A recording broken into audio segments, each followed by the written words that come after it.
ಅನುದಿನ ಅನುಕ್ಷಣ ಮನೆಯಲ್ಲೂ ಕಲಿಯೋಣ, ಕಲಿಕೆಯ ಹೊಸ ಹಾದಿಯಲಿ ಜೊತೆಗೂಡಿ ಹೆಜ್ಜೆಯ ಹಾಕೋಣ, ಸಂತಸದಿ ಕಲಿಯೋಣ ನಮ್ಮ ಹೆಮ್ಮೆಯ ಈ ಕ್ಲಾಸಿನಲ್ಲಿ. Yes sir. Yes teacher. Present ma'am.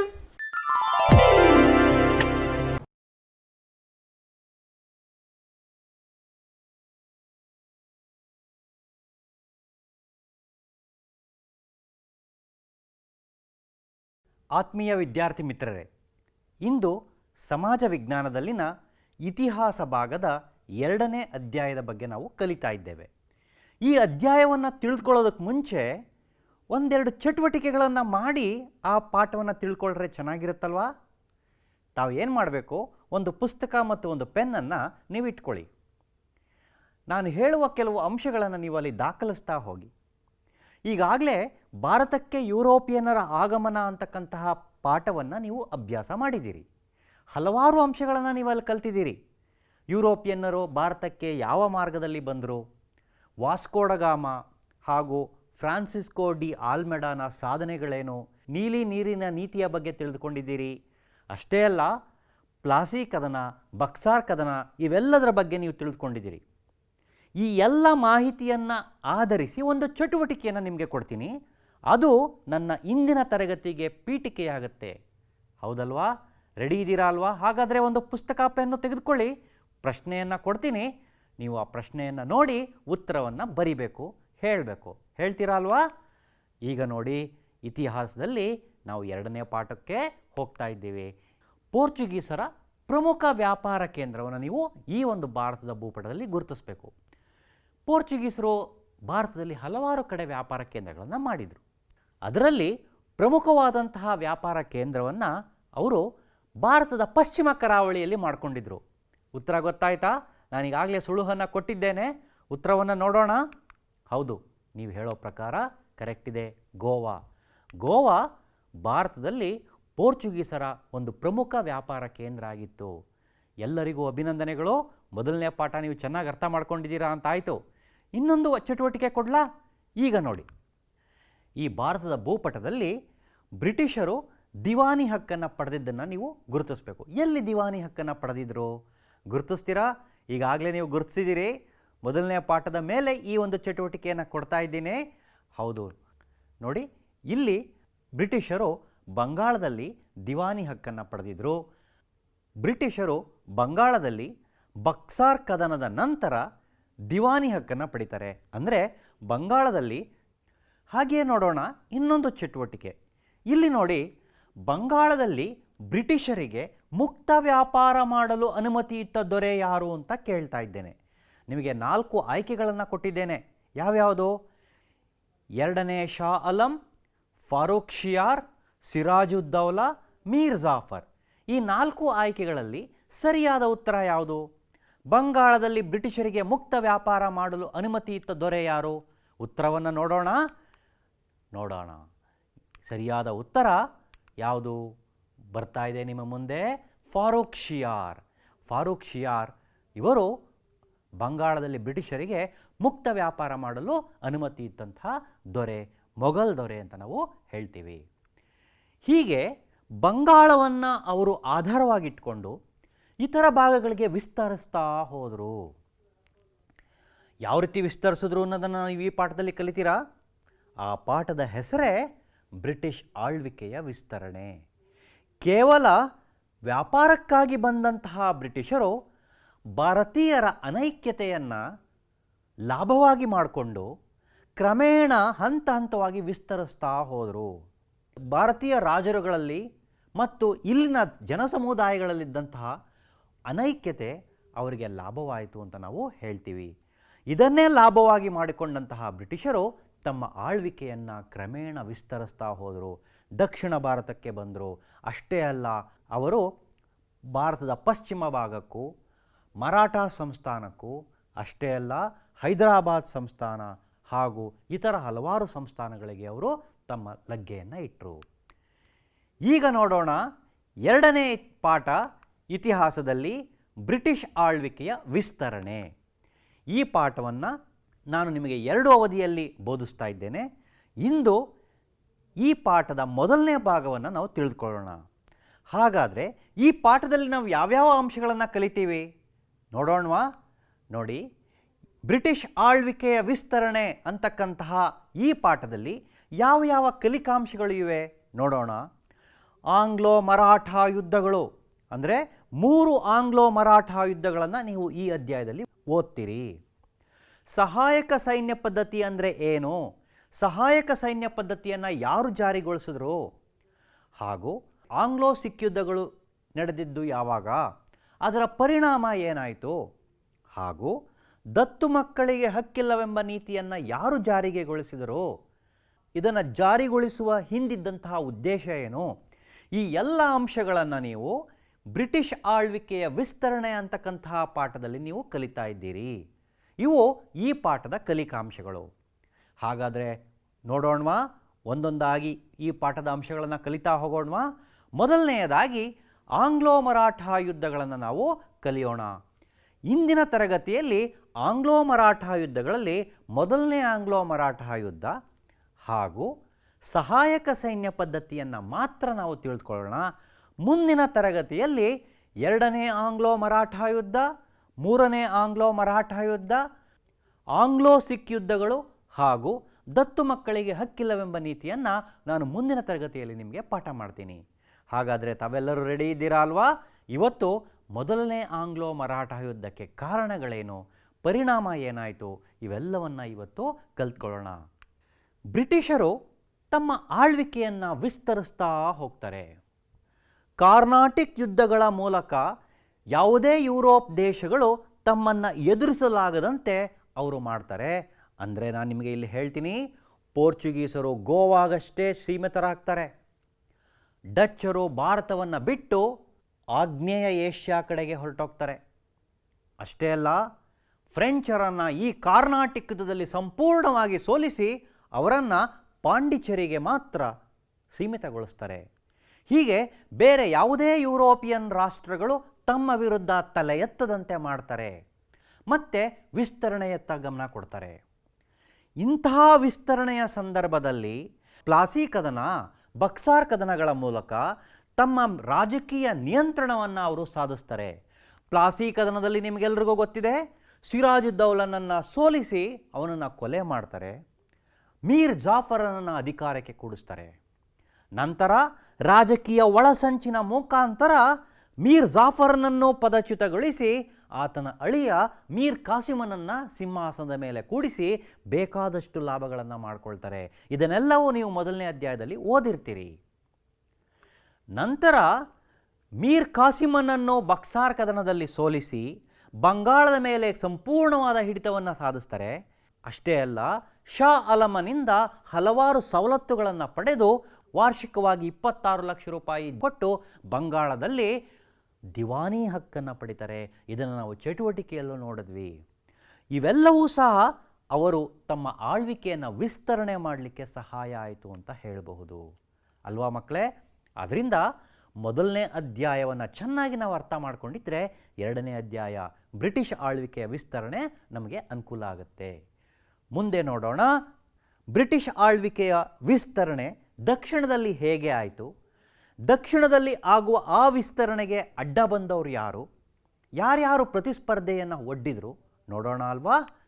ಭಾರತದ ಪಶ್ಚಿಮ ಮತ್ತು ದಕ್ಷಿಣ ಭಾಗಗಳಲ್ಲಿ ಮೈಸೂರು ಸಂಸ್ಥಾನ ಮತ್ತು ಮರಾಠ ರಾಜ್ಯಗಳು ಪ್ರಬಲವಾಗಿದ್ದಂತಹ ಸಂದರ್ಭದಲ್ಲಿ ಅವರ ಆಟಾಟೋಪಗಳು ಕೇವಲ ಬಂಗಾಳ ಮತ್ತು ಬೊಂಬಾಯಿಗೆ ಮಾತ್ರ ಸೀಮಿತವಾಗಿತ್ತು. ಇದನ್ನು ನೀವು ಗಮನಿಸಬೇಕು. ನಂತರ ದಕ್ಷಿಣದ ಕಡೆಗೂ ಅವರು ತಮ್ಮ ಗಮನವನ್ನು ಕೊಡ್ತಾರೆ. ನೋಡಿ, 1765ರ ಹೊತ್ತಿಗೆ ಭಾರತದ ಪೂರ್ವ ಭಾಗ ಅವರ ಹಿಡಿತಕ್ಕೆ ಒಳಪಡುತ್ತೆ. ಬ್ರಿಟಿಷರ ಮುಂದಿನ ವಿಸ್ತರಣಾ ನೀತಿಗೆ ಅಡ್ಡಿಯಾಗಿದ್ದವರು ಮರಾಠ ಪೇಶ್ವೆಗಳು ಹಾಗೂ ದಕ್ಷಿಣದಲ್ಲಿ ಮೈಸೂರು ಸಂಸ್ಥಾನದ ಹೈದರಾಲಿ ಮತ್ತು ಅವನ ಮಗ ಟಿಪ್ಪು ಸುಲ್ತಾನ್.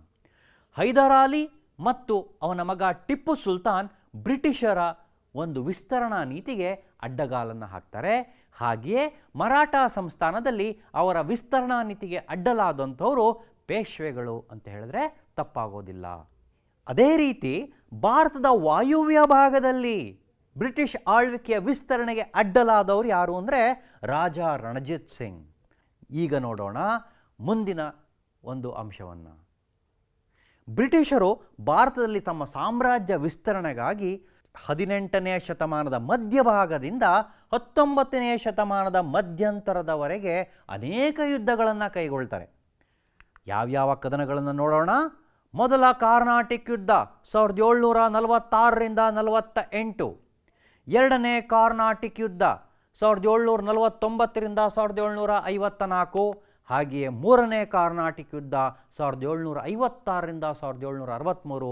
ಈ ಎಲ್ಲ ಕಾರ್ನಾಟಿಕ್ ಯುದ್ಧಗಳಲ್ಲಿ ತಮ್ಮ ಪ್ರಾಬಲ್ಯವನ್ನು ಅವರು ಮೆರಿತಾ ಹೋಗ್ತಾರೆ. ಅದೇ ರೀತಿ ನಿಮಗೆ ಗೊತ್ತಿದೆ ಪ್ಲಾಸಿ ಕದನ 1757ರಲ್ಲಿ ಸಿರಾಜ್ ದೌಲನ ವಿರುದ್ಧ ವಿಜಯ ಆಗ್ತಾರೆ. ಬಕ್ಸಾರ್ ಕದನದಲ್ಲಿ ಮೀರ್ ಖಾಸಿಮನನ್ನು ಸಂಪೂರ್ಣವಾಗಿ ಸೋಲಿಸ್ತಾರೆ. ಬಂಗಾಳದ ಮೇಲೆ ಹಿಡಿತವನ್ನು ಸಾಧಿಸ್ತಾರೆ ಮತ್ತು ಮೊಘಲ್ ದೊರೆ ಶಾ ಆಲಮನಿಂದ ದಿವಾನಿ ಹಕ್ಕನ್ನು ಸಹ ಪಡ್ಕೊಳ್ತಾರೆ. ಇದೇ ರೀತಿ ಈ ಎಲ್ಲ ಯುದ್ಧಗಳು ಬ್ರಿಟಿಷ್ ಆಳ್ವಿಕೆಯ ವಿಸ್ತರಣೆಗೆ ಸಹಾಯ ಆಯಿತು. ನಂತರ ಆಂಗ್ಲೋ ಮರಾಠ ಯುದ್ಧಗಳು. ಆಂಗ್ಲೋ ಮರಾಠ ಯುದ್ಧಗಳನ್ನು ಹೂಡಿ ಪೇಶ್ವೆಗಳನ್ನು ತಮ್ಮ ಹಿಡಿತಕ್ಕೆ ತೆಗೆದುಕೊಳ್ತಾರೆ. ಪೇಶ್ವೆಗಳಲ್ಲಿದ್ದಂತಹ ಅನೈಕ್ಯತೆ, ಪೇಶ್ವೆಗಳ ಕುಟುಂಬದಲ್ಲಿದ್ದಂತಹ ಅನೈಕ್ಯತೆಯನ್ನು ಲಾಭವಾಗಿ ಮಾಡಿಕೊಂಡು ಅವರು ಇಡೀ ಮರಾಠ ಸಂಸ್ಥಾನದಲ್ಲಿ ಪಾದಾರ್ಪಣೆಯನ್ನು ಮಾಡ್ತಾರೆ. ಅದೇ ರೀತಿ ಆಂಗ್ಲೋ ಮೈಸೂರು ಯುದ್ಧಗಳು. ಹೈದರಾಲಿಯ ವಿರುದ್ಧ ಮರಾಠರ ಜೊತೆ ಹಾಗೂ ಹೈದರಾಬಾದಿನ ನಿಜಾಮನ ಜೊತೆಗೆ ಒಪ್ಪಂದವನ್ನು ಮಾಡಿಕೊಂಡು 4 ಆಂಗ್ಲೋ ಮೈಸೂರು ಯುದ್ಧಗಳನ್ನು ಹೂಡ್ತಾರೆ. ಈ ಎಲ್ಲ ಕದನಗಳು ಅಥವಾ ಯುದ್ಧಗಳು ಬ್ರಿಟಿಷ್ ಆಳ್ವಿಕೆಯ ವಿಸ್ತರಣೆಗೆ ಕಾರಣವಾಯಿತು. ಅದೇ ರೀತಿ ಕೆಲವೊಂದು ನೀತಿಗಳನ್ನು ತಂದರು, ಕುಟಿಲೋಪಾಯಗಳನ್ನು ಹೂಡಿದ್ರು. ಸಹಾಯಕ ಸೈನ್ಯ ಪದ್ಧತಿ ಅಂತಕ್ಕಂತಹ ಅರ್ಥವಿಲ್ಲದಂತಹ ಅಸಮಾನವಾದಂತಹ ಒಡಂಬಡಿಕೆಯನ್ನು ಬಲವಂತವಾಗಿ ದೇಶೀಯ ರಾಜರುಗಳ ಮೇಲೆ ಹೇರಲಿಕ್ಕೆ ಹೋದರು ಮತ್ತು ಯಶಸ್ವಿಯೂ ಆದರು. ದತ್ತು ಮಕ್ಕಳಿಗೆ ಹಕ್ಕಿಲ್ಲವೆಂಬಂತಹ ಅವೈಜ್ಞಾನಿಕವಾದಂತಹ ಸಂಪ್ರದಾಯ ವಿರೋಧಿಯಾದಂತಹ ಕಾನೂನನ್ನು ತಮಗೆ ಬೇಕಾದ ಹಾಗೆ ಮಾಡಿಕೊಂಡ್ರು. ತಮಗೆ ಬೇಕಾದಂತೆ ಕಾನೂನನ್ನು ಮಾಡಿ ದೇಶೀಯ ರಾಜರನ್ನು ಕಟ್ಟಿ ಹಾಕುವ ಕೆಲಸವನ್ನು ಮಾಡಿದರು. ಈ ಚಿತ್ರದಲ್ಲಿ ನೀವು ಏನನ್ನು ನೋಡ್ತಾ ಇದ್ದೀರಿ? ಪೇಶ್ವೆ ಬಾಜಿರಾವನು ಸಹಾಯಕ ಸೈನ್ಯ ಪದ್ಧತಿಗೆ ಸಹಿಯನ್ನು ಹಾಕ್ತಾ ಇರ್ತಕ್ಕಂತಹ ಒಂದು ಸನ್ನಿವೇಶವನ್ನು ನೀವಿಲ್ಲಿ ನೋಡ್ತಾ ಇದ್ದೀರಿ. ಇದನ್ನೆಲ್ಲವನ್ನು ನೀವು ಕಲ್ತ್ಕೊಳ್ತೀರಿ ಮುಂದಿನ ತರಗತಿಯಲ್ಲಿ. ಈಗ ನೋಡೋಣ ಆಂಗ್ಲೋ ಮರಾಠ ಯುದ್ಧಗಳು. 3 ಆಂಗ್ಲೋ ಮರಾಠ ಯುದ್ಧಗಳನ್ನು ಬ್ರಿಟಿಷರು ಹೂಡ್ತಾರೆ. ಮರಾಠ ಪೇಶ್ವೆಗಳು ಮತ್ತು ಮರಾಠರ ಸಾಮಂತರ ವಿರುದ್ಧ ಯುದ್ಧಗಳನ್ನು ಹೂಡ್ತಾರೆ. ಅದು ಯಾವುದು ಅಂತ ನೋಡೋಣ ಅಲ್ವಾ? ಮೊದಲನೇ ಆಂಗ್ಲೋ ಮರಾಠ ಯುದ್ಧ 1775ರಿಂದ 1782. ಎರಡನೇ ಆಂಗ್ಲೋ ಮರಾಠ ಯುದ್ಧ 1803ರಿಂದ 1805. ಅದೇ ರೀತಿ ಮೂರನೇ ಆಂಗ್ಲೋ ಮರಾಠ ಯುದ್ಧ 1817ರಿಂದ 1818. ಈ 3 ಆಂಗ್ಲೋ ಮರಾಠ ಯುದ್ಧಗಳಲ್ಲಿ ಪೇಶ್ವೆಗಳನ್ನು ಸಂಪೂರ್ಣವಾಗಿ ಸೋಲಿಸ್ತಾರೆ. ಮರಾಠ ಸಂಸ್ಥಾನದ ಮೇಲೆ ತಮ್ಮ ಪ್ರಾಬಲ್ಯವನ್ನು ಹೇರ್ತಾರೆ. ಇದನ್ನು ನಾವು ಅರ್ಥ ಮಾಡ್ಕೊಳ್ಬೇಕು. ಹೇಗೆ ಆಂಗ್ಲೋ ಮರಾಠ ಯುದ್ಧಗಳು ಬ್ರಿಟಿಷರ ಆಳ್ವಿಕೆಯ ವಿಸ್ತರಣೆಗೆ ಸಹಾಯ ಆಯಿತು ಅಂತ ನೋಡೋಣ ಅಲ್ವೇ? ಬನ್ನಿ ಮೊದಲನೇ ಆಂಗ್ಲೋ ಮರಾಠ ಯುದ್ಧದ ಬಗ್ಗೆ ತಿಳಿದುಕೊಳ್ಳೋಣ. ಇಲ್ಲಿ ಒಂದು ಅಂಶವನ್ನು ನಾವು ಗಮನಿಸಬೇಕು. ಬ್ರಿಟಿಷರಿಂದ ಸೋತು ಸುಣ್ಣವಾಗಿದ್ದಂತಹ ಎರಡನೆಯ ಶಾ ಆಲಮನನ್ನು ಮತ್ತೆ ಸಿಂಹಾಸನದಲ್ಲಿ ಕುಳ್ಳಿರಿಸಿದಂತಹ ಕೀರ್ತಿ ಮರಾಠರಿಗೆ ಸಲ್ಲುತ್ತೆ. ಮರಾಠರು ಬಕ್ಸಾರ್ ಕದನದಲ್ಲಿ ಸೋತು ಬ್ರಿಟಿಷರ ಆಶ್ರಯದಲ್ಲಿದ್ದಂತಹ ಮೊಘಲ್ ಚಕ್ರವರ್ತಿಯನ್ನು ಮತ್ತೆ ಸಿಂಹಾಸನದಲ್ಲಿ ಕುಳ್ಳಿರಿಸ್ತಾರೆ. ಇದಕ್ಕೆ ಪ್ರತಿಫಲವಾಗಿ ಮೊಘಲ್ ದೊರೆ ಎರಡನೇ ಶಾ ಆಲಮನು 2 ಪ್ರದೇಶಗಳನ್ನು ಮರಾಠರಿಗೆ ಬಳುವಳಿಯಾಗಿ ಕೊಡ್ತಾನೆ. ಆ 2 ಪ್ರದೇಶಗಳು ಯಾವುದಪ್ಪ ಅಂದರೆ ಕೋರಾ ಮತ್ತು ಅಲಹಾಬಾದ್ಗಳು. ಕೋರಾ ಮತ್ತು ಅಲಹಾಬಾದ್ ಎಂಬಂತಹ 2 ವ್ಯಾಪಾರ ಕೋಟೆಗಳನ್ನು ಬ್ರಿಟಿಷರಿಂದ ತೆಗೆದು ಮರಾಠರಿಗೆ ಕೊಡಲಾಗುತ್ತೆ. ಇದನ್ನು ಯಾರು ಕೊಟ್ಟಿದ್ದು? ಮೊಘಲ್ ದೊರೆ ಎರಡನೇ ಶಾ ಆಲಂ. ಅಂದರೆ ಬ್ರಿಟಿಷರು ಕೋರಾ ಮತ್ತು ಅಲಹಾಬಾದ್ ವ್ಯಾಪಾರ ಕೋಟೆಗಳನ್ನು ಕಳೆದುಕೊಳ್ತಾರೆ. ಇದು ಮರಾಠರು ಮತ್ತು ಬ್ರಿಟಿಷರ ನಡುವೆ ವೈಮನಸ್ಯ ಉಂಟಾಗಲಿಕ್ಕೆ ಕಾರಣವಾಗುತ್ತೆ.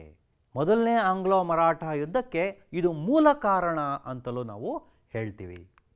ಇಲ್ಲಿ ಒಂದು ಅಂಶವನ್ನು ನಾನು ತಿಳ್ಕೊಳ್ಬೇಕು. ನಿಮ್ಮ ಟಿ ವಿ ಸ್ಕ್ರೀನ್ ಮೇಲೆ ಪೇಶ್ವೆಗಳ ವಂಶಾವಳಿಯನ್ನು ಕೊಟ್ಟಿದ್ದೇನೆ. ಇದನ್ನು ನೀವು ಚೆನ್ನಾಗಿ ಅರ್ಥ ಮಾಡಿಕೊಂಡ್ರೆ ಈ ಮೊದಲನೇ ಆಂಗ್ಲೋ ಮರಾಠ ಯುದ್ಧ, ಎರಡನೇ ಆಂಗ್ಲೋ ಮರಾಠ ಯುದ್ಧ ಮತ್ತು ಮೂರನೇ ಆಂಗ್ಲೋ ಮರಾಠ ಯುದ್ಧ ಚೆನ್ನಾಗಿ ಅರ್ಥವಾಗುತ್ತೆ. ಶಿವಾಜಿಯ ವಂಶಸ್ಥನಾದಂತಹ ಸಾಹು ಮಹಾರಾಜನನ್ನು ಮರಾಠ ಸಂಸ್ಥಾನದಲ್ಲಿ ಪ್ರತಿಷ್ಠಾಪಿಸಿದ ನಂತರ ಪೇಶ್ವೆಗಳ ಅಧಿಕಾರ ಆರಂಭವಾಯಿತು. ಸಾಹು ಮಹಾರಾಜ ತನ್ನ ಆಡಳಿತದ ಅನುಕೂಲಕ್ಕಾಗಿ ಪೇಶ್ವೆಯನ್ನು ನೇಮಕಗೊಳಿಸ್ದ. ಆ ಮೊದಲ ಪೇಶ್ವೆ ಯಾರು? ಪೇಶ್ವೆ ಬಾಲಾಜಿ ವಿಶ್ವನಾಥ. ಈತನ ನಂತರ ಆತನ ಮಗ ಮೊದಲನೇ ಬಾಜಿರಾವ್ ಪೇಶ್ವೆಯಾಗಿ ಅಧಿಕಾರವನ್ನು ವಹಿಸ್ಕೊಳ್ತಾರೆ. ಪೇಶ್ವೆ ಮೊದಲನೇ ಬಾಜಿರಾವ್ಗೆ ಇಬ್ಬರು ಮಕ್ಕಳಿರ್ತಾರೆ. ಅವರೇ ಪೇಶ್ವೆ ಬಾಲಾಜಿ ಬಾಜಿರಾವ್ ಮತ್ತು ರಘುನಾಥರಾವ್. ಇದನ್ನು ನೀವು ಚೆನ್ನಾಗಿ ಅರ್ಥ ಮಾಡ್ಕೊಳ್ಳಿ. ಯಾಕಂದರೆ ಈ ಒಂದು ಸಂದರ್ಭದಲ್ಲೇ ಒಂದು ರಾಜಕೀಯ ವೈಮನಸ್ಯ, ರಾಜಕೀಯ ಅಶಾಂತಿ ಉಂಟಾಗುತ್ತೆ. ಯಾಕೆ ಅಂತ ನಾನು ನಿಮಗೆ ಹೀಗೆ ಹೇಳ್ತೀನಿ. ಪೇಶ್ವೆ ಬಾಲಾಜಿರಾವ್ನ ನಂತರ ಆತನ ಹಿರಿಯ ಮಗ ಪೇಶ್ವೆ ಮಾಧವರಾವ್ ಅಧಿಕಾರವನ್ನು ವಹಿಸ್ಕೊಳ್ತಾರೆ. ಈಗ ನಿಮ್ಗೆ ಅರ್ಥ ಆಗಿದೆ, ತಂದೆಯಿಂದ ಗಂಡು ಮಕ್ಕಳಿಗೆ, ಅದರಲ್ಲೂ ಹಿರಿಯ ಮಗನಿಗೆ ಬರ್ತಾ ಇರೋದು ನೀವು ನೋಡ್ತಾ ಇದ್ದೀರಿ. ಇಲ್ಲೇನಾಗುತ್ತೆ, ಪೇಶ್ವೆ ಮೊದಲನೇ ಬಾಜಿರಾವನಿಗೆ ಮಕ್ಕಳು ಇಲ್ಲದಿದ್ದ ಕಾರಣ, ಗಂಡು ಮಗು ಇಲ್ಲದಿದ್ದ ಕಾರಣ ಆತನ ತಮ್ಮ ಪೇಶ್ವೆ ನಾರಾಯಣರಾವ್ ಅಧಿಕಾರಕ್ಕೆ ಬರ್ತಾರೆ. ಪೇಶ್ವೆ ನಾರಾಯಣರಾವ್ ಅಧಿಕಾರಕ್ಕೆ ಬಂದಂತಹ ಸಂದರ್ಭದಲ್ಲಿ ರಾಜಕೀಯ ಅಶಾಂತಿ ಉಂಟಾಗುತ್ತೆ. ಪೇಶ್ವೆಗಳ ಕುಟುಂಬದಲ್ಲಿ ರಾಜಕೀಯ ಕಲಹ ಆರಂಭ ಆಗುತ್ತೆ. ಹೇಗಾಯಿತು ಸರ್ ಅಂದರೆ ನೋಡಿ, ಪೇಶ್ವೆ ಬಾಲಾಜಿ ಬಾಜಿರಾವನ ತಮ್ಮ ರಘುನಾಥರಾವ್ ಇವನೇನು ಹೇಳ್ತಾನೆ, ನಾನು ಸಹ ಪೇಶ್ವೆಯಾಗಲಿಕ್ಕೆ ಸಮರ್ಥನಿದ್ದೇನೆ, ಪೇಶ್ವೆ ಹುದ್ದೆ ನನಗೂ ಬರಬೇಕು. ಯಾಕಂದರೆ ಪೇಶ್ವೆ ಮೊದಲನೇ ಮಾಧವರಾವನ ತಮ್ಮ ನಾರಾಯಣರಾವ್ ಪೇಶ್ವೆ ಆಗಬಹುದಾದರೆ, ನಾನು ಪೇಶ್ವೆ ಬಾಲಾಜಿ ಬಾಜಿರಾವನ ತಮ್ಮ, ನಾನು ಯಾಕೆ ಪೇಶ್ವೆ ಆಗಬಾರದು ಅನ್ನೋ ದೃಷ್ಟಿಯಿಂದ ಪೇಶ್ವೆ ಹುದ್ದೆಯ ಮೇಲೆ ಹಕ್ಕನ್ನು ಸಾಧಿಸ್ತಾನೆ. ಇದೇ ಮೊದಲನೇ ಆಂಗ್ಲೋ ಮರಾಠ ಯುದ್ಧಕ್ಕೆ ಕಾರಣವಾಗುತ್ತೆ. ಹೇಗೆ ಅಂತ ನೀವು ನಂತರ ನೋಡ್ತೀರಿ. ಇದನ್ನು ಒಂದು ವಂಶಾವಳಿಯಾಗಿ ನಾನು ನಿಮಗೆ ತೋರಿಸಿದ್ದೇನೆ. ಅದನ್ನು ಇನ್ನೂ ಸರಳವಾಗಿ ನೀವು ಅರ್ಥ ಮಾಡ್ಕೊಳ್ಬೇಕು ಅಂತಂದರೆ ಈ ಒಂದು ವಂಶಾವಳಿಯನ್ನು ನೀವು ನೋಡ್ಬೋದು. ಪೇಶ್ವೆ ಬಾಲಾಜಿ ವಿಶ್ವನಾಥ ನಂತರ ಬಂದಂಥವರು ಪೇಶ್ವೆ ಮೊದಲನೇ ಬಾಜಿರಾವ್. ಪೇಶ್ವೆ ಮೊದಲನೇ ಬಾಜಿರಾವ್ನ ನಂತರ ಅಧಿಕಾರಕ್ಕೆ ಬಂದವರು ಪೇಶ್ವೆ ಬಾಲಾಜಿ ಬಾಜಿರಾವ್. ನಂತರ ಪೇಶ್ವೆ ಮೊದಲನೇ ಮಾಧವರಾವ್ ಅಧಿಕಾರಕ್ಕೆ ಬರ್ತಾರೆ. ಪೇಶ್ವೆ ಮೊದಲನೇ ಮಾಧವರಾವ್ಗೆ ಗಂಡು ಮಕ್ಕಳು ಇಲ್ಲದ ಕಾರಣ ಆತನ ತಮ್ಮ ನಾರಾಯಣರಾವ್ ಅಧಿಕಾರಕ್ಕೆ ಬರ್ತಾರೆ. ಪೇಶ್ವೆ ಮೊದಲನೇ ಮಾಧವರಾವ್ಗೆ ಗಂಡು ಸಂತಾನ ಇಲ್ಲದಿದ್ದ ಕಾರಣ ಆತನ ತಮ್ಮ ನಾರಾಯಣರಾವ್ ಅಧಿಕಾರಕ್ಕೆ ಬರ್ತಾರೆ. ಆದರೆ ಅಧಿಕಾರಕ್ಕೆ ಬಂದಂತಹ ಕೆಲವೇ ದಿನಗಳಲ್ಲಿ ಆತ ಕೊಲೆಗೀಡಾಗ್ತಾನೆ. ಆತನ ಸ್ವಂತ ಚಿಕ್ಕಪ್ಪ ರಘೋಬಾ ಅಥವಾ ರಘುನಾಥರಾವ್ ಅವರನ್ನು ಕೊಲೆ ಮಾಡಿಸ್ತಾರೆ. ಆ ನಂತರ ಅಧಿಕಾರಕ್ಕೆ ಬಂದವರು ನಾರಾಯಣರಾವರ ಪುತ್ರ ಎರಡನೇ ಮಾಧವರಾವ್, ಅವರು ಪೇಶ್ವೆ ಆಗ್ತಾರೆ. ನಂತರದ ದಿನಗಳಲ್ಲಿ ಪೇಶ್ವೆ ಎರಡನೇ ಬಾಜಿರಾವ್ ಪೇಶ್ವೆಯಾಗಿ ಅಧಿಕಾರವನ್ನು ಸ್ವೀಕರಿಸ್ತಾರೆ. ಇದು ಪೇಶ್ವೆಗಳ ವಂಶಾವಳಿ. ಇದನ್ನು ನೀವು ಅರ್ಥ ಮಾಡಿಕೊಂಡ್ರೆ ಈ ಇಡೀ ಮರಾಠ ಯುದ್ಧಗಳು ನಿಮಗೆ ಅರ್ಥವಾಗುತ್ತೆ. ಮೊದಲನೇ ಆಂಗ್ಲೋ ಮರಾಠ ಯುದ್ಧದಲ್ಲಿ ಕೋರಾ ಮತ್ತು ಅಲಹಾಬಾದ್ಗಳನ್ನು ಬ್ರಿಟಿಷರಿಂದ ತೆಗೆದು ಮರಾಠರಿಗೆ ಕೊಡಲಾಗುತ್ತೆ. ಮೊದಲನೇ ಆಂಗ್ಲೋ ಮರಾಠ ಯುದ್ಧಕ್ಕೆ ಮುಂಚೆ ಉತ್ತರ ಪ್ರದೇಶದಲ್ಲಿರುವಂತಹ ಕೋರಾ ಮತ್ತು ಅಲಹಾಬಾದ್ ಅಂತಕ್ಕಂತಹ ವ್ಯಾಪಾರ ಕೋಟೆಗಳನ್ನು ಮರಾಠರಿಗೆ ಮೊಘಲರು ನೀಡ್ತಾರೆ. ಇದು ಮರಾಠರು ಮತ್ತು ಆಂಗ್ಲರ ನಡುವೆ ವೈಮನಸ್ಯ ಆರಂಭ ಆಗಲಿಕ್ಕೆ ಕಾರಣವಾಗುತ್ತೆ. ಮರಾಠರ ಬಲಿಷ್ಠ ಪೇಶ್ವೆ ಮಾಧವರಾವ್ ತೀರಿಕೊಂಡದ್ದು ಮರಾಠರಿಗೆ ತುಂಬಲಾರದ ನಷ್ಟವಾಯಿತು ಅಂತ ಹೇಳ್ತೀವಿ. ಸಮರ್ಥವಾದಂತಹ ನಾಯಕತ್ವದ ಕೊರತೆ ಉಂಟಾಗುತ್ತೆ. ಅದರ ಜೊತೆಗೆ ಮಾಧವರಾವ್ಗೆ ಗಂಡು ಸಂತಾನ ಇಲ್ಲದಿದ್ದ ಕಾರಣ ಆತನ ತಮ್ಮ ನಾರಾಯಣರಾವ್ ಅಧಿಕಾರಕ್ಕೆ ಬರ್ತಾರೆ.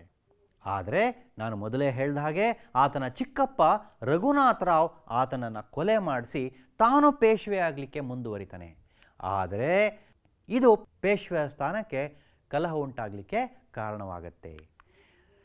ಇಲ್ಲಿ ಒಂದನ್ನು ಅರ್ಥ ಮಾಡ್ಕೊಳ್ಬೇಕು, ರಘುನಾಥರಾವ್ ಪೇಶ್ವೆಯಾಗಿ ಅಧಿಕಾರವನ್ನು ವಹಿಸ್ಕೊಳ್ಳಿಕ್ಕೆ ತಯಾರಿದ್ದಾನೆ. ಆದರೆ ಮರಾಠ ಸಂಸ್ಥಾನದ ನಾಯಕರುಗಳು ಇದಕ್ಕೆ ಅಡ್ಡಗಾಲನ್ನು ಹಾಕ್ತಾರೆ. ಮರಾಠ ಸಂಸ್ಥಾನದ ನಾಯಕರಾದಂತಹ ನಾನಾ ಫಡ್ನವೀಸ್ ಹಾಗೂ ಹೋಳ್ಕರ್ ಮತ್ತಿತರ ಸಾಮಂತರು ಇದಕ್ಕೆ ಅಡ್ಡಗಾಲನ್ನು ಹಾಕ್ತಾರೆ.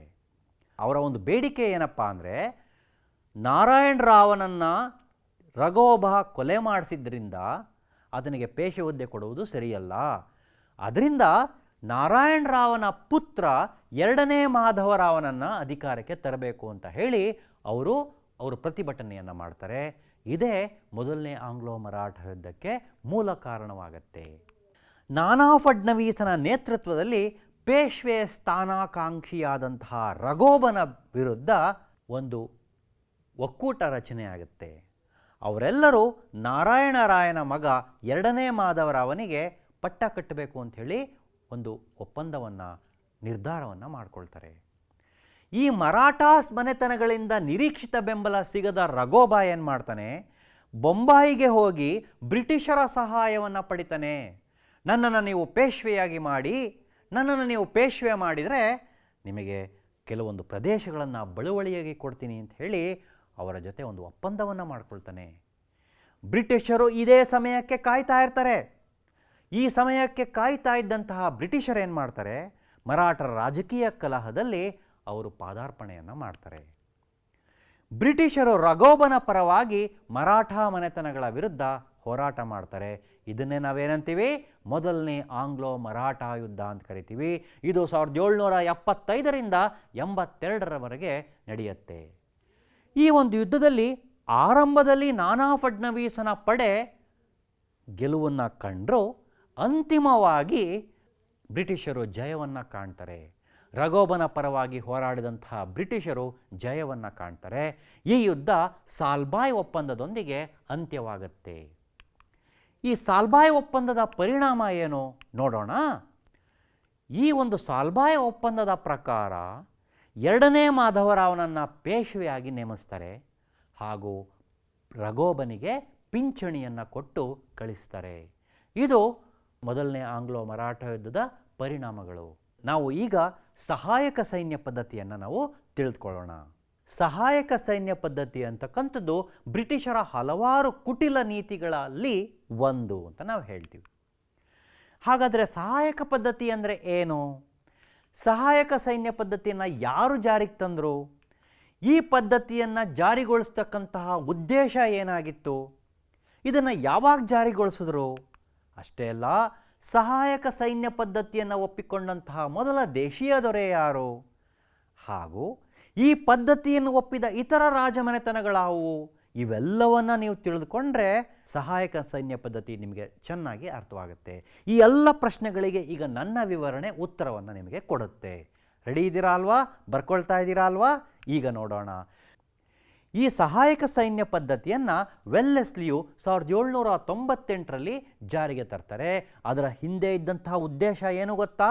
ಭಾರತೀಯ ರಾಜ್ಯಗಳನ್ನು ತಮ್ಮ ನಿಯಂತ್ರಣಕ್ಕೆ ಒಳಪಡಿಸಿಕೊಳ್ಳುವಂತಹ ಒಂದು ಕುಟಿಲ ನೀತಿ ಅದರಲ್ಲಿ ಅಡಗಿರುತ್ತೆ. ಯಾರು ಸಹಾಯಕ ಸೈನ್ಯ ಪದ್ಧತಿಯನ್ನು ಜಾರಿಗೆ ತಂದರೂ? ವೆಲ್ಲೆಸ್ಲಿ 1798ರಲ್ಲಿ ಜಾರಿಗೆ ತಂದರು ಅಂತ ನಾವು ಹೇಳ್ತೀವಿ. ಈ ಸಹಾಯಕ ಸೈನ್ಯ ಪದ್ಧತಿಯು ಬ್ರಿಟಿಷ್ ಈಸ್ಟ್ ಇಂಡಿಯಾ ಕಂಪನಿ ಮತ್ತು ಭಾರತೀಯ ರಾಜ್ಯಗಳ ನಡುವಿನ ಒಂದು ಒಪ್ಪಂದ ಅಂತ ಹೇಳಿ ನಾವು ಹೇಳ್ತೀವಿ. ಅದು ಸೈನಿಕ ಒಪ್ಪಂದ ಅಂತ ನಾವು ಕರಿಬಹುದು. ಸಹಾಯಕ ಸೈನ್ಯ ಪದ್ಧತಿಯ ನಿಬಂಧನೆಗಳು ಏನು ಅನ್ನೋದನ್ನು ನೋಡೋಣ. ಈಗ ನಾನು ಇಲ್ಲಿರ್ತಕ್ಕಂತಹ ಸುಮಾರು 6 ಅಂಶಗಳನ್ನು ಒಂದೊಂದಾಗಿ ನಾನು ವಿವರಿಸ್ತಾ ಹೋಗ್ತೀನಿ. ಭಾರತೀಯ ರಾಜನು ಬ್ರಿಟಿಷ್ ಸೈನಿಕ ತುಕಡಿಯನ್ನು ತನ್ನ ರಾಜ್ಯದಲ್ಲಿ ಇರಿಸ್ಕೊಳ್ಬೇಕು. ಯಾಕೆ?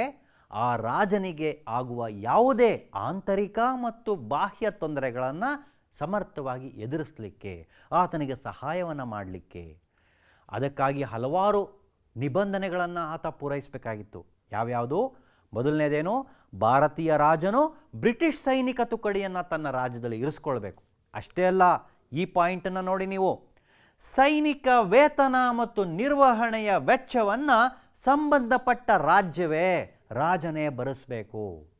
ಆ ಎಲ್ಲ ಸೈನಿಕರ ನಿರ್ವಹಣೆಯ ವೆಚ್ಚ, ಸೇನೆಯ ವೇತನವನ್ನು ಆ ರಾಜನೇ, ಆ ರಾಜ್ಯವೇ ಭರಿಸಬೇಕು. ಇದು ಸಹಾಯಕ ಸೈನ್ಯ ಪದ್ಧತಿಯ 2ನೇ ನಿಬಂಧನೆ. ಹಾಗಾದರೆ 3ನೇ ನಿಬಂಧನೆ ಯಾವುದು? ಆ ಒಂದು ರಾಜ್ಯದಲ್ಲಿ ನಿರ್ದಿಷ್ಟ ಕಂದಾಯ ಪ್ರದೇಶವನ್ನು ಅವರು ಬಿಟ್ಕೊಡಬೇಕು. ರಾಜನ ಆಸ್ಥಾನದಲ್ಲಿ ಬ್ರಿಟಿಷ್ ರೆಸಿಡೆಂಟನನ್ನು ನೇಮಿಸ್ಕೊಳ್ಬೇಕು. ಆತನಿಗೆ ರಾಜಕೀಯದಲ್ಲಿ ಹಸ್ತಕ್ಷೇಪ ಮಾಡುವ ಎಲ್ಲ ಅಧಿಕಾರವೂ ಇತ್ತು. ಬ್ರಿಟಿಷರ ಅನುಮತಿ ಇಲ್ಲದೆ ಆಸ್ಥಾನದಲ್ಲಿ ಯಾವುದೇ ಯುರೋಪಿಯನ್ನರನ್ನು ನೇಮಿಸ್ಕೊಳ್ಳುವಂತಿಲ್ಲ. ಅಂದರೆ ಬ್ರಿಟಿಷರು ಬೇರೆ ಯಾವುದೇ ಯುರೋಪಿಯನ್ನರ ಪ್ರಭಾವ ಅಲ್ಲಿ ಬೀರದ ಹಾಗೆ ನೋಡಿಕೊಂಡ್ರು. ಅಷ್ಟೇ ಅಲ್ಲ, ಇನ್ನೊಂದು ಅಂಶ ಇಲ್ಲಿ ಗಮನದಲ್ಲಿ ನೀವು ಇಟ್ಕೊಳ್ಬೇಕು. ಭಾರತದ ಯಾವುದೇ ರಾಜ್ಯಗಳೊಂದಿಗೆ ಯುದ್ಧ ಅಥವಾ ಸಂಧಾನ ಮಾಡಿಕೊಳ್ಬೇಕಾದ್ರೆ ಬ್ರಿಟಿಷರ ಗವರ್ನರ್ ಜನರಲ್ನ ಸಮ್ಮತಿ ಅವನು ಪಡ್ಕೊಳ್ಬೇಕು. ನೋಡಿ, ಇಲ್ಲಿ ರಾಜ ಆಂತರಿಕವಾಗಿ ಬಾಹ್ಯವಾಗಿ ಎಲ್ಲ ಸ್ವತಂತ್ರವನ್ನು ಕಳೆದುಕೊಳ್ತಾ ಇದ್ದಾನೆ, ಕೇವಲ ಸೈನಿಕ ಸಹಾಯಕ್ಕಾಗಿ ಮಾತ್ರ. ಬ್ರಿಟಿಷರ ಸೈನಿಕ ಸಹಾಯಕ್ಕಾಗಿ ತನ್ನೆಲ್ಲ ಸ್ವಾತಂತ್ರ್ಯವನ್ನು ಬ್ರಿಟಿಷರಲ್ಲಿ ಅಡ ಇಡ್ತಕ್ಕಂಥ ಒಂದು ಕುಟಿಲ ಉಪಾಯ ಸಹಾಯಕ ಸೈನ್ಯ ಪದ್ಧತಿಯಾಗಿದೆ. ಇದಕ್ಕೆ ಪ್ರತಿಯಾಗಿ ಬ್ರಿಟಿಷರು ಏನು ಮಾಡ್ತಾರೆ? ಆ ರಾಜ್ಯಕ್ಕೆ ಆಂತರಿಕವಾದಂತಹ ಮತ್ತು ಬಾಹ್ಯವಾದಂತಹ ರಕ್ಷಣೆಯನ್ನು ಒದಗಿಸ್ತಾರೆ. ಇವು ಸಹಾಯಕ ಸೈನ್ಯ ಪದ್ಧತಿಯ ಒಟ್ಟು 6 ನಿಬಂಧನೆಗಳು ಅಂತ ನಾವು ಹೇಳ್ತೀವಿ. ವಿದ್ಯಾರ್ಥಿಗಳೇ, ಈ ಒಂದು ಸಹಾಯಕ ಸೈನ್ಯ ಪದ್ಧತಿಯನ್ನು ಯಾವ ರಾಜ್ಯಗಳ ಮೇಲೆ ಹೇರಲಾಯಿತು ನೋಡೋಣವಾ? ಅದಕ್ಕೆ ನಿಮಗೆ ಒಂದು ಚಟುವಟಿಕೆ ಮುಖಾಂತರ ನಾನು ನಿಮಗೆ ಹೇಳ್ಕೊಡ್ತೀನಿ. ಈಗ ಸಹಾಯಕ ಸೈನ್ಯ ಪದ್ಧತಿಗೆ ಒಳಪಟ್ಟ ದೇಶೀಯ ರಾಜಮನೆತನಗಳನ್ನು ನಾವು ನಕ್ಷೆಯಲ್ಲಿ ಗುರುತಿಸೋಣ. ಮೊದಲನೆಯದಾಗಿ ಸಹಾಯಕ ಸೈನ್ಯ ಪದ್ಧತಿಗೆ ಒಳಪಟ್ಟ ದೇಶೀಯ ರಾಜಮನೆತನಗಳು ಯಾವ್ಯಾವುದು ಅನ್ನೋದು ಪಟ್ಟಿ ಮಾಡೋಣ. ಹೈದರಾಬಾದಿನ ನಿಜಾಮ ಸಹಾಯಕ ಸೈನ್ಯ ಪದ್ಧತಿಯನ್ನು ಮೊಟ್ಟ ಮೊದಲಿಗೆ ಒಪ್ಪಿಕೊಳ್ತಾರೆ. ಈ ಪ್ರದೇಶಗಳನ್ನು ನಾವು ಗುರುತಿಸೋಣ. ಈಗ ನೋಡಿ, ಮೊದಲನೆಯ ಒಂದು ಪ್ರದೇಶ ಹೈದರಾಬಾದಿನ ನಾನು ಗುರುತಿಸಿದ್ದೇನೆ. ಮೈಸೂರು ಸಂಸ್ಥಾನದ ಮುಮ್ಮಡಿ ಕೃಷ್ಣರಾಜ ಒಡೆಯರ್ 1799ರಲ್ಲಿ, ಅಂದರೆ ಟಿಪ್ಪುವಿನ ಮರಣ ನಂತರ ಸಹಾಯಕ ಸೈನ್ಯ ಪದ್ಧತಿಯನ್ನು ಒಪ್ಪಿಕೊಳ್ತಾರೆ. ಅದೇ ರೀತಿ ಮರಾಠರು ಸಹಾಯಕ ಸೈನ್ಯ ಪದ್ಧತಿಯನ್ನು ಒಪ್ಪಿಕೊಳ್ತಾರೆ. 2ನೇ ಪೇಶ್ವೆ ಬಾಜಿರಾವ್ ಈ ಒಂದು ಒಪ್ಪಂದವನ್ನು ಅನುಸರಿಸ್ತಾರೆ. ಅದೇ ರೀತಿ ವಾಯುವ್ಯ ಭಾಗದಲ್ಲಿ ಸಿಖ್ಖರು, ಅಂದರೆ ರಾಜ ರಣಜಿತ್ ಸಿಂಗನು ಈ ಒಂದು ಸಹಾಯಕ ಸೈನ್ಯ ಪದ್ಧತಿಯನ್ನು ಒಪ್ಪಿಕೊಳ್ತಾನೆ. ಇದೇ ರೀತಿ ಇನ್ನೊಂದಷ್ಟು ಪ್ರದೇಶಗಳನ್ನು ನಾನು ನಿಮಗೆ ತೋರಿಸ್ತೀನಿ. ಮೊದಲನೇದು ಔಧ್, ನಂತರ ತಂಜಾವೂರು ಹಾಗೂ ಆರ್ಕಾಟ್, ಹಾಗೆಯೇ ಗ್ವಾಲಿಯರ್. ಈ ಪ್ರದೇಶಗಳನ್ನು ನಾವು ಇಲ್ಲಿ ಗುರುತಿಸೋಣ. ಮೊದಲನೆಯದಾಗಿ ಔಧನ ನವಾಬ ಸಹಾಯಕ ಸೈನ್ಯ ಪದ್ಧತಿಯನ್ನು ಒಪ್ಕೊಳ್ತಾರೆ. ನಂತರ ತಂಜಾವೂರು, ಹಾಗೆಯೇ ಆರ್ಕಾಟ್, ತಮಿಳುನಾಡಿನ ಅಂದಿನ ಕರ್ನಾಟಕನ ರಾಜಧಾನಿ ಆರ್ಕಾಟ್, ಹಾಗೆಯೇ ಗ್ವಾಲಿಯರ್ ಪ್ರದೇಶವೂ ಸಹ ಸಹಾಯಕ ಸೈನ್ಯ ಪದ್ಧತಿಗೆ ಒಳಪಡುತ್ತೆ. ಈ ಎಲ್ಲ ಪ್ರದೇಶಗಳ ಮೇಲೆ ಸಹಾಯಕ ಸೈನ್ಯ ಪದ್ಧತಿಯನ್ನು ಹೇರಿದ್ರಿಂದ ಬ್ರಿಟಿಷರು ತಮ್ಮ ಖರ್ಚು ವೆಚ್ಚವನ್ನು ಕಡಿಮೆ ಮಾಡಿಕೊಳ್ತಾರೆ. ವಿದ್ಯಾರ್ಥಿ ಮಿತ್ರರೇ, ಇದುವರೆಗೂ ಹಲವಾರು ಅಂಶಗಳನ್ನು ಈ ಅಧ್ಯಾಯದಲ್ಲಿ ಚಟುವಟಿಕೆಗಳ ಮುಖಾಂತರ ನೀವು ಕಲ್ತ್ಕೊಂಡಿದ್ದೀರಿ. ಈ ಪಾಠದ ಇನ್ನುಳಿದ ಭಾಗವನ್ನು, ಅಂದರೆ 2ನೇ ಆಂಗ್ಲೋ ಮರಾಠ ಯುದ್ಧ, 3ನೇ ಆಂಗ್ಲೋ ಮರಾಠ ಯುದ್ಧ ಮತ್ತು ಸಿಖ್ ಯುದ್ಧಗಳು ಹಾಗೂ ದತ್ತು ಮಕ್ಕಳಿಗೆ ಹಕ್ಕಿಲ್ಲವೆಂಬ ನೀತಿಯನ್ನು ಮುಂದಿನ ತರಗತಿಯಲ್ಲಿ ನಿಮಗೆ ನಾನು ಪಾಠ ಮಾಡಲಿಕ್ಕೆ ಬರ್ತೀನಿ. ಅಲ್ಲಿವರೆಗೂ ಈ ಅಂಶಗಳನ್ನೆಲ್ಲ ಓದ್ಕೊಳ್ತೀರಾ ಅಲ್ವಾ? ತಮ್ಮೆಲ್ಲರಿಗೂ ಶುಭವಾಗಲಿ. ನಮಸ್ಕಾರ.